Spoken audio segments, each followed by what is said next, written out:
behavioral patterns of animals and examine how the arts are being studied today. You'll find it all on the Academic Minute. Listen every weekday afternoon during the KSJE Evening News at 5:30.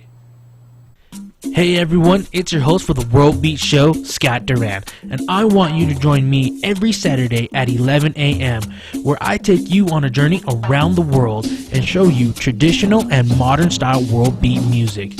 Music from Africa, Spain, France, Japan, China, heck, even songs and artists from the United States itself. So join me every Saturday at 11 a.m. only on the KSJE 90.9 FM.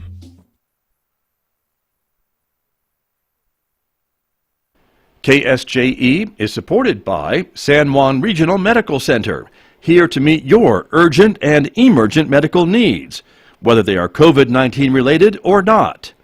Medical emergencies happen when you least expect them. Whether it's a stroke, heart attack, illness, or injury, San Juan Regional Medical Center's caregivers are here to provide care to you and your loved ones.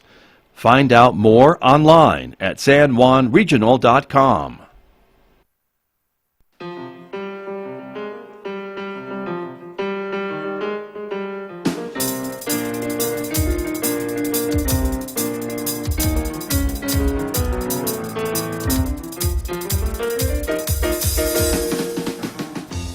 Ten minutes past 8 o'clock. It is Thursday morning, November the 12th. Good morning, everybody. I'm Scott Michlin. Thanks for tuning in to KSJE 90.9 FM over the air here in San Juan County, New Mexico. 103.3 FM over the air in Durango, Colorado, and of course streaming everywhere on Earth from KSJE.com. Welcome also to our viewers who are watching our visual radio program this morning. It is streaming live to the KSJE YouTube channel, our Facebook page, and also our Twitter account. We are glad to have you with us, everybody. Coming up this morning, we are talking economic development and the Navajo Nation. My guest in the studio, Arvin Trujillo, is here, the CEO of Four Corners Economic Development, and we're also going to be joined by the Vice President of the Navajo Nation to have this important conversation. So that's coming up in the next few moments right here on KSJE. So please stay tuned for that. Next hour at 9 a.m., it is our community information program about coronavirus, COVID-19. We're going to be joined by Barry Digman from Keller Williams Realty to talk about real estate during COVID-19. And also our two local doctors will be joining us again, Dr. Aaron Philpott and Dr. Brad Greenberg, discussing, among other things, the news of this vaccine from Pfizer and the trials that look pretty promising. We'll talk more about that next hour, beginning at 9 a.m., streaming live again on YouTube and Facebook, and a rebroadcast this afternoon on KSJE Radio at 5:06 p.m. On the radio side of things at 9, Mick Hess has our classical music program, Roving with the Arts, and Mick today is featuring music from Aaron Copeland on the program today. So that's coming up on the radio at 9:06 a.m. Don't forget, of course, we're also on Instagram. If you're an Instagram person, you can connect with us there as well. And let's talk about the weather forecast. We're expecting a partly sunny day today across the region. Today's high in Farmington, about 48 degrees. It'll be 26 overnight tonight with partly cloudy skies. Partly sunny skies tomorrow with a high of 55 on Friday, an overnight low of 28 as things clear out and we turn into sunshine for the weekend. Lots of sunshine coming in on Saturday and Sunday with highs near 50 and overnight lows in the 20s, even a bit warmer next week. Take a look, mid-50s to near 60 degrees for the first part of next week and even warmer for the second part of next week. So let me introduce my guests who are with us this morning. Thrilled to have him here in the studio. Arvin Trujillo is here, Four Corners Economic Development. Good morning. Good morning, Scott. Welcome back to KSJE. Good to have you here. You bet. And thank you for helping to get our other guest on the show today. I'm very thrilled to talk to the Vice President of the Navajo Nation. Myron Leiser is joining us from his offices in Window Rock. Mr. Vice President, welcome to KSJE. It's good to have you on with us this morning. Oh, yes. Thank you, Scott. I appreciate it. It's good to be with you. Thank you. Nice to have you with us. So thank you very much. And we will get started by talking a little bit about how important it is to have the Navajo Nation at the table for a lot of these things, Arvin Trujillo, that you and I have been talking about when you've been here, some of these major projects that you are working on. And I guess the one that comes to mind is this rail project. Yes. Having the partnership through the Memorandum of Understanding that it has been signed and approved between San Juan County and Navajo Nation has been a real vehicle through which we've been able to advance this whole project. And again, the idea is to have that plan B in place when the power plants do transition. And so again, we're under a timeline, but we're moving forward. But it's important to understand that we wouldn't be this far without the Navajo Nation. Right, I understand that too. And Mr. Vice President, talk to me a little bit about the tribe's point in working with the San Juan County officials on some of these big projects. I think it would be a win-win, don't you, for the whole region if rail were to come to this part of the state? Yes, I think so. For I think several years and several administrations, at least two others before. And he's gone. Uh-oh. Well, live radio, and that's what happens sometimes. We have lost the feed from Vice President Myron Leiser from Window Rock, and so we will watch to get him back. He was just talking about his internet before we started, Arvin Trujillo, and wouldn't you know, Murphy's Law. But we will hope that he can come back, and I'll watch that. So in the meantime, you and I could talk a little bit about some of these things. And so with the rail project, talk to me a little bit about where we are. We have this, I think like I'm a part of this, but I'm not. It's you. FORSED and the county and the other entities here in the Navajo Nation have applied for this major grant and been awarded this major grant, and this is a big deal, right? It is a real big deal. We recently had a discussion with the U.S. Department of Transportation. The Vice President was a part of that phone call, along with county officials, city officials, and what we were able to work through was how we would proceed in terms of putting an agreement together so that the money could be dispersed.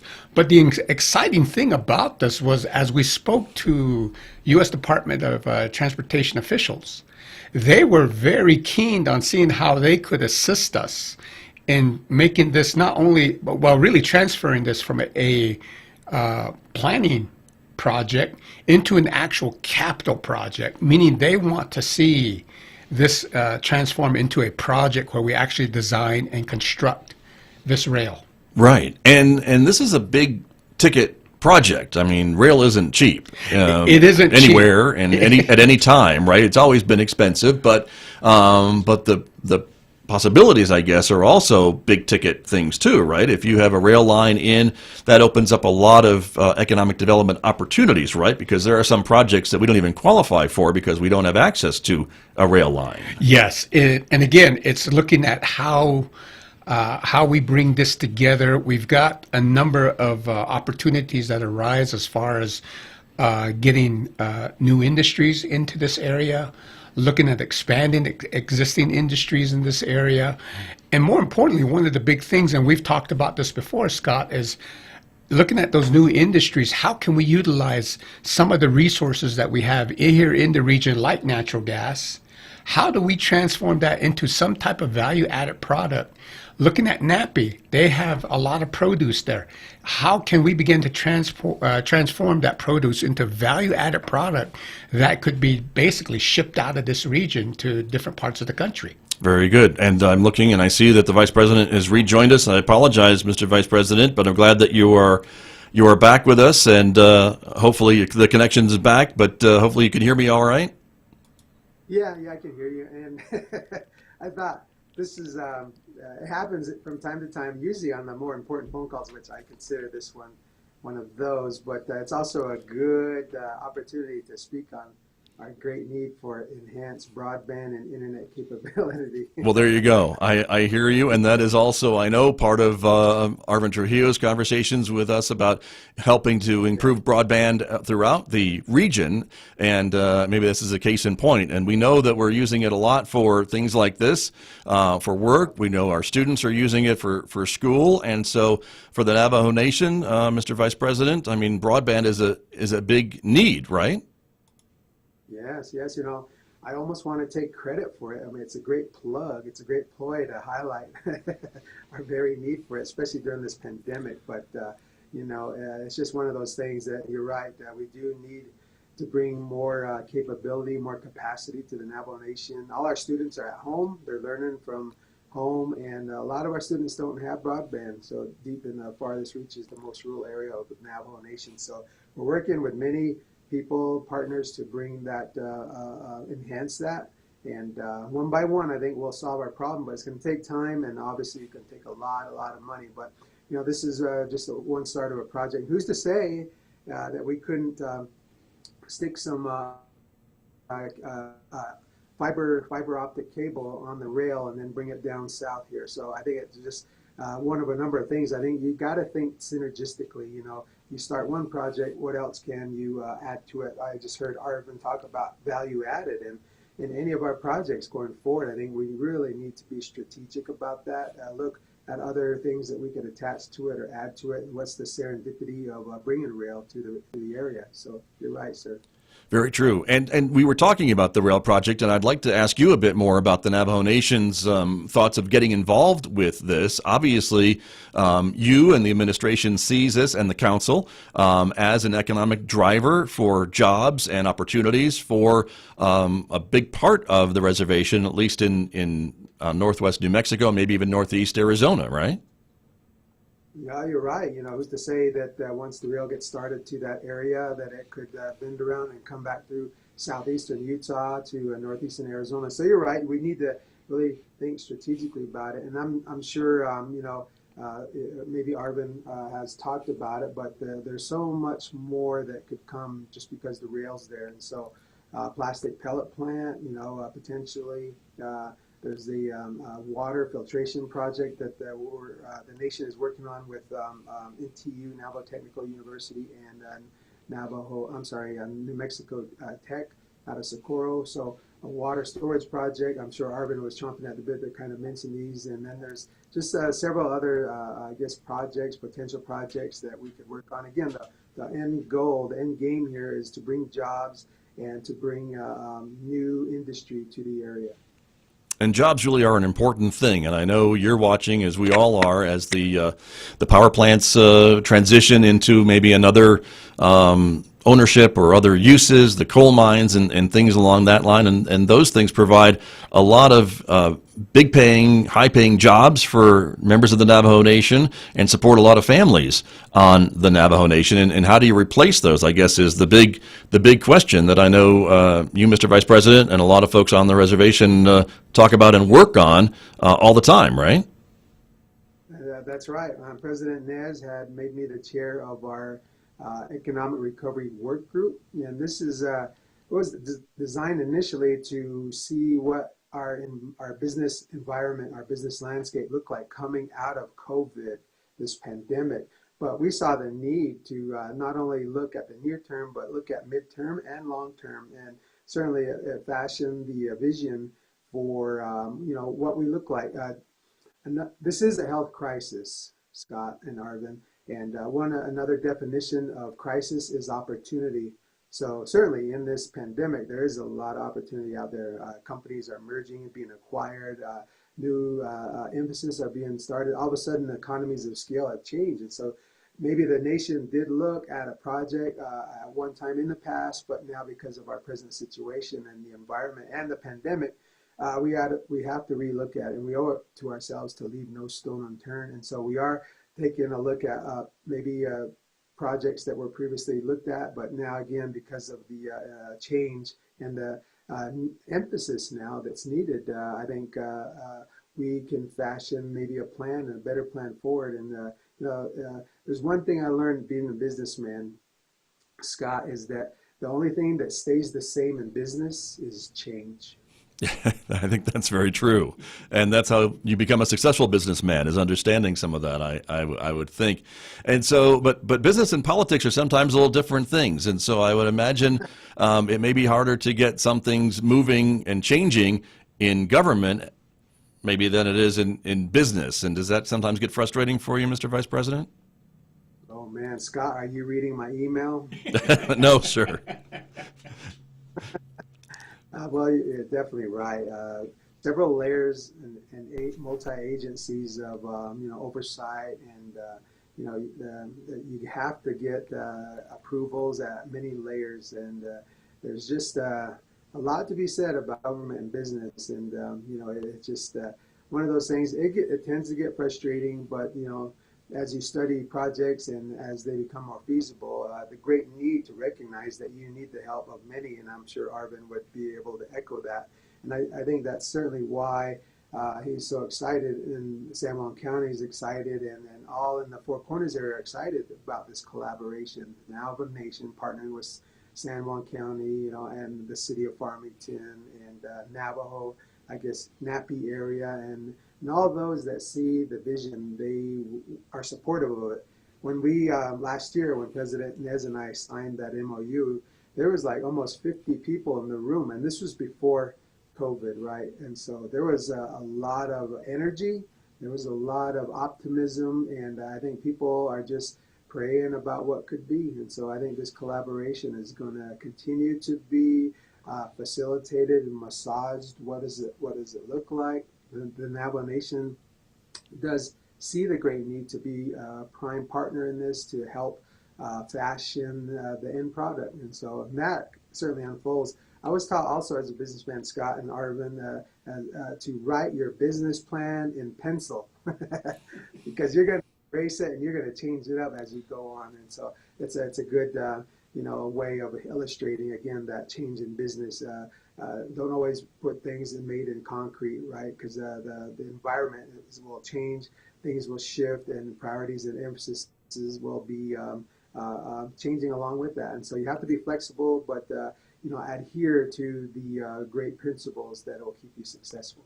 Very true. Well, and that's good advice. Just look at this past year to see how things have changed and how what we thought was normal is a little bit not so normal anymore. And we look forward to getting back to those maybe more normal times, though, in the future. Mr. Vice President, I know you have to leave us here in a few minutes. You have some other commitments this morning. So, again, I appreciate your time. But I wanted to ask you again before you go. I know the COVID-19 pandemic has certainly hit the Navajo Nation hard at the beginning. The numbers are on the rise again, as they are even off the reservation. And so I know you've got health orders in place and some curfews in place, and it's got to be very important that everyone follows those to try to get a handle and to flatten that curve again, right?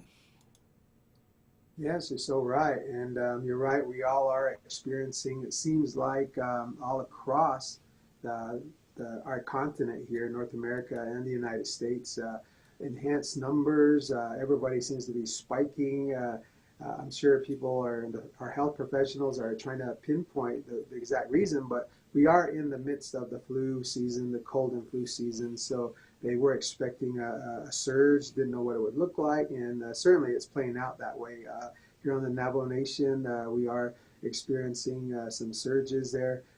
Maybe about 3-4 weeks ago, we had a few days where we had 0 new cases, and we're certainly praying to get back to those times. But in this year, I think total people that have succumbed and passed on and left this world is nearing 900. And so, as you would agree, Scott, one is too many, and to have that many on the Navajo Nation. Just the fact that we have lack of water and power to a lot of homes on the nation, that it was really magnified our problems here. And so we continue to leave no stone unturned. We'll look to bring water, and we'll work with partners. We'll work and try to facilitate bringing water to the area. But during this COVID pandemic, last parting word from the Vice President here, and Jonathan Nez, our President of the Navajo Nation, continue to wear masks, right? And you're in public settings. Continue to maintain social distancing. Wash your hands frequently. Hand sanitizer when water and soap's not available. Cleaning common surfaces always and frequently. Again, you need to just be vigilant, ever vigilant, and then limiting the large crowds, right? And that's where we get, I think it's just human nature to want to congregate, want to get in touch with family again, right? Especially coming up with Thanksgiving here to Christmas and the holidays, New Year's.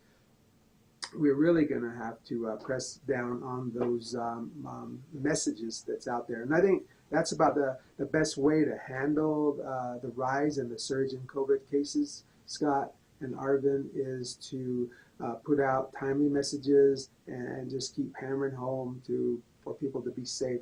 And especially during the holiday season, let's just continue to sacrifice, right? And the greatest expression of love in this time is to wear a mask, because you're protecting others and others are protecting you. And so, I know it's been a heated topic, but it's proven wear your mask in public, and we'll continue to be vigilant and ever safe. And prayers for the Navajo Nation and for surrounding areas. The nation, President Nez and I are always lifting up. So I want to thank you for the time, Scott, and Arvin, thank you for the invitation. And yes, by all means, we can do this more often in the future. I think it's great. Collaboration and then also timely updates would be good. Very good. Well, we will look forward to maybe speaking with you again, Mr. Vice President, and we appreciate your time, and our thoughts are with the people of the Navajo Nation, of course, and stay safe, everyone. Thank you very much. Thank you, Mr. Vice President. Thank you. Oh, no.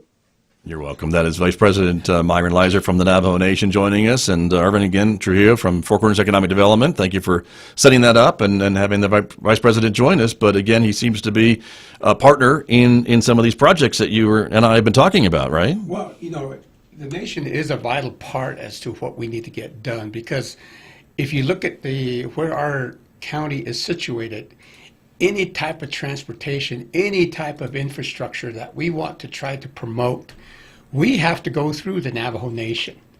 And so again, we're not an island unto ourselves, but and I think you mean that, these partners. You mean that literally and figuratively too, don't you? That, Exactly. I mean, really, if you're going to put any kind of transportation route into this corner of the state, you're probably going to need some rights of way across the reservation. Yes. And so again, looking at that, the Vice President has been a real champion.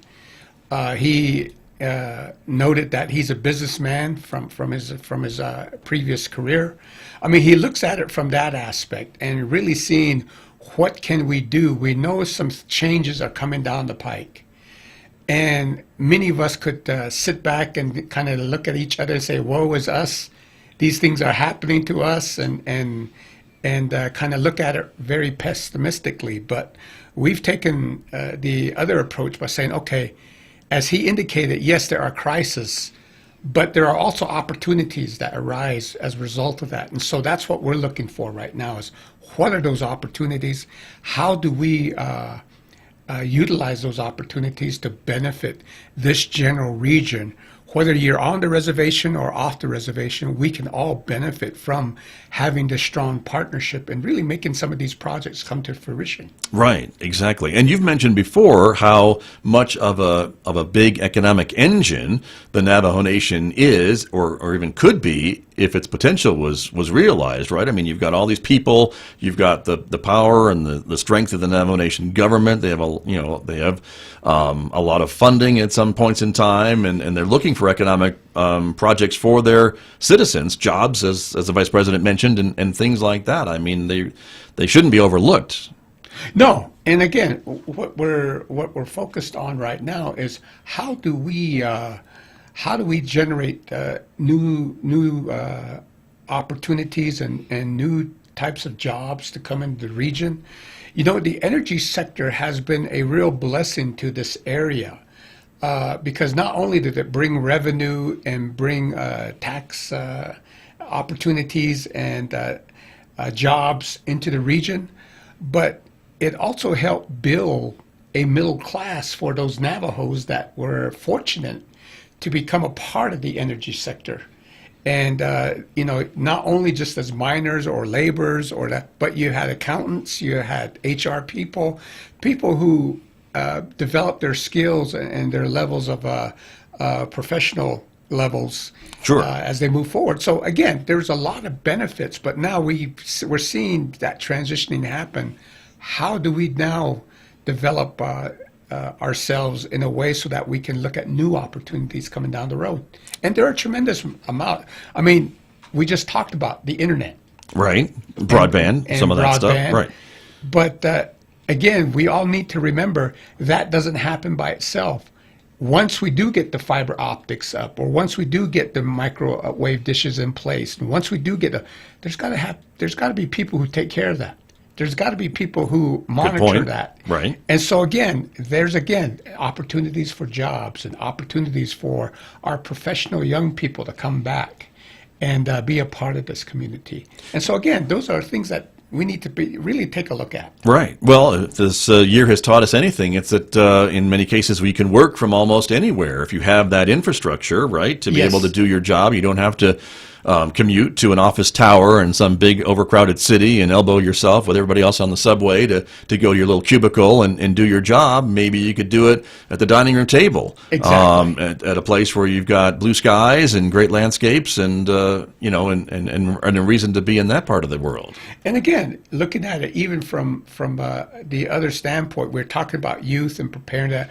There are a number of people out there who are getting ready to retire, living in Denver or living in Washington, D.C. or Los Angeles. And they have a yearning to come back. This is home to them. If we can build the necessary infrastructure and get things in place, think of the potential of getting those people back home and utilizing their experience, utilizing their skills. It may not be full time, but it may be part time, or it may be them getting involved in the communities. But there's another knowledge base there that we could attract back home here, both tribal and non-tribal people who want to come back. And that, there's that feeling right now that people don't want to really live in cities anymore. They want to come back to some rural settings. What better place than here? Right. Tobacco? Very true. Well, we've got a lot of open space, That's a lot of right. elbow room. If you're used to getting jostled around on a bus or a subway or what have you, try this out for size. But I agree with you. We just have a couple of minutes remaining this morning, Arvin Trujillo. So what's next with the rail project? I guess for one question to you, we've talked about this big grant, and so that's a planning grant, is it Yeah. not? And so that work is underway, or will we get started soon? Well, what we're doing right now is we're working out an agreement with the federal government on how this funding will be dispersed. And then once we get that in place, we're anticipating the first quarter of next year to really start moving forward with this planning effort and getting the information together. And one of the big things we want to really focus on is where's the route? What route should we be looking at? And as we begin to develop that and get clarity on that, then these other pieces start falling into place. The necessary environmental clearances that have to take place, the right-of-way aspects that are going to have to take place, the different agreements that have to be done, our communication with local communities, and also really educating communities on how they can take advantage of this new infrastructure coming through their area, and Right. how they can use this rail to possibly build their communities, open opportunities up to bring new industries or new jobs to their, whether it's the community or a chapter. Right. There are a million different aspects of how this is going to come together. So the But route again, we know the is- piece is planning. I got you. And so the route we know is kind of something between the I-40 corridor and northwest New Mexico, and that's about as specific as we have at the moment. There have been talk about maybe following 371 in some ways, or maybe 491 in some ways, but it's all a geographical engineering study to figure out which way, because it gets a little mountainous and hilly on some Yeah. parts of that route.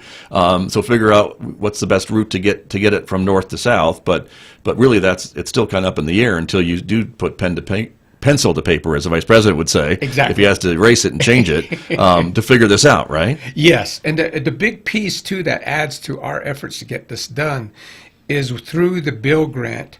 We'll be working specifically with the Federal Railroad Administration within the U.S. Department of Transportation. Okay. So they're going to be there to help assist us as we begin to do this. What I'm looking at is them helping us identify different experts that could help us with the alignment, the route. What do we need to take into consideration? Because a lot of this comes down to cost.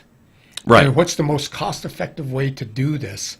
And how can we then market this idea? Because we're not looking at this being a government-funded Well, it can't be, opportunity. right? They No. wouldn't fund it. It's too expensive. It's too expensive, but how do we get investors to come in to take on this project?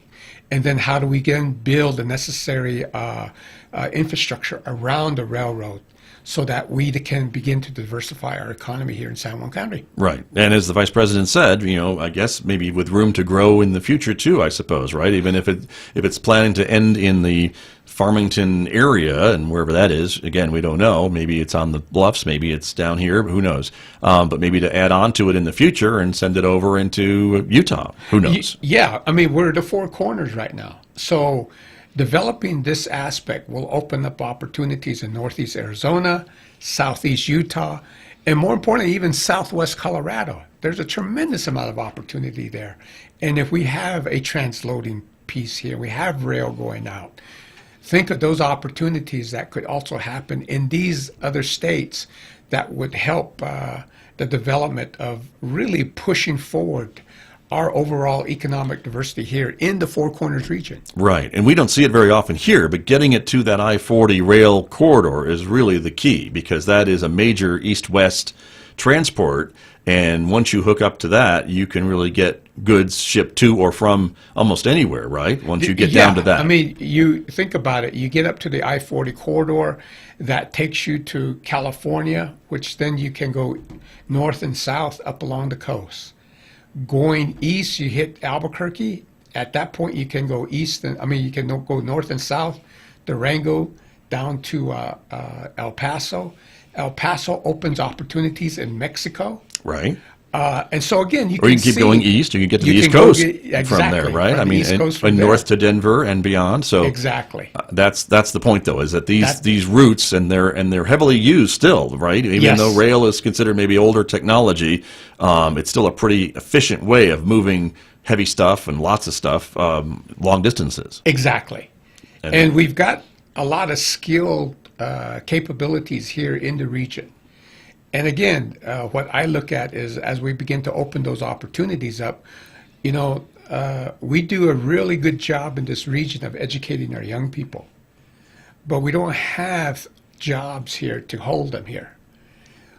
Think about the possibilities of being able to not only educate our young, but then have them come back and they have good paying jobs to raise their families. But now, not only are they here, but they begin to participate in the overall community fabric here, Right. both tribal and non-tribal. Sure. Well, and I'm remembering some of the big companies that have been here in the past, and they fabricate really big. I'm remembering the turbine. I think they did reconditioning of turbines and things like that. Even some of the oil field or gas fields equipment, refurbishing and things like that. But that's heavy metallic metal stuff, right? And it costs a fortune to truck it out of here. If you could put it on a rail car, that may cut your transportation costs down. I don't know by how much, but it's got to be cheaper. You look at that. You look at the everybody eats. No kidding. You look at me. That's right. But look at the opportunities in the food industry. Sure. We've got Nappy. But look at up and down the river, the number of fallow farms that we have right now. If we have rail, the opportunity for farmers to come together in co-ops and revitalize their farms, because now they have a market to ship their produce out on. Right. And again, we were just in a focus group meeting concerning agriculture. And we were talking to the general manager or the CEO for Nappy. And he brought experts in to look at different areas. And those experts were saying they were amazed. They looked at the soil at first, but they're amazed at the number of types of produce that could be grown here. The elevation is such, the temperatures are such that they really begin to enhance the type of produce that you can grow in this region. And so if we can look at that and look at the knowledge base, think of some of the specialty foods we may be able to do and revitalize some of the farming along the rivers that we have here. Sure. Well, and again, Nappy's done a great job already of doing that in large quantities, right? And they've got room to grow. They got room to grow. And I guess the next step would be, why not a processing plant or something else, and maybe jar it, can it, make it into whatever right here, and then ship all that out. Exactly. In a way as well. So there's lots of opportunities, it sounds like. Again. Well, keep coming back, Arvin, to keep us up to speed, will you? But right now, again, things are moving forward with the bill grant. We're really excited about that. First of next year, we'll start working on this whole process. And I think the public will start seeing more, because one of the aspects of that is to develop a communications team. And we'll be going out to the communities, talking to folks about what this is all about, what's happening, so that people are informed and they have the right information as to what we're doing, where are we at, what are we planning, And there'll be opportunities where I know that we'll be looking to the public for input Sure. on different things as we move forward on this project. Well, it's a lot of important decisions, and rail can really be a big driver, as we know. Just look north of us and why we have a city of Durango and not a city of, what is it, Animas, whatever it was. Now I've missed it. But anyway, but there was a big competition for the end of that rail line. Yes. And it ended up being in Durango and not north at Animas City. Right. Is the other community, which is why we don't have an Animas City anymore. Yeah. But anyway, Arvin, thanks for coming in this morning. Scott, thank you very much. And thank you for getting the Vice President to join us as well. That was Sure thing. a treat. So thank you very much. Arvin Trujillo, the CEO of Four Corners Economic Development, my guest here on KSJE.